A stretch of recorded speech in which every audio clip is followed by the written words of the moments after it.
தாம்பூலம்னா என்ன? தாம்பூலம்ங்கிறது நீங்க நினைக்கிற மாதிரி தேங்காய் வாழைப்பழம் வைக்கிற தட்டு கிடையாது. தாம்பூலம்ங்கிறது வெற்றிலை, பாக்கு, சுண்ணாம்பு, ஏலம், கிராம்பு, சுக்கு, வால்மிளகு, சாதிக்காய், சாதிப்பத்திரி இதெல்லாம் சேர்த்து போடுறது.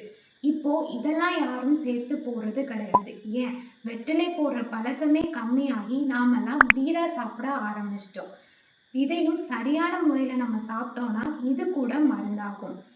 முதல்ல வெற்றிலையோட காம்பையும் நுனிப்பகுதியும் கிள்ளிட்டு அதுக்கப்புறமா நம்ம வெற்றிலையை சாப்பிடணும். அப்படி சாப்பிடும்போது முதல்ல வரக்கூடிய எச்சி நஞ்சு, இரண்டாவது வரக்கூடியது பித்தம், மூன்றாவது வரக்கூடியது அமிர்தம், நான்காவது வரக்கூடியது அதி இனிப்பு.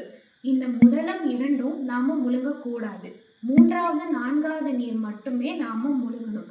ஐந்தாவதும் ஆறாவதும் வரக்கூடிய நீரை நாம முழுங்கணும்னா நம்மளோட பசி கெட்டு போகும், இரத்த சோகை ஏற்படும்.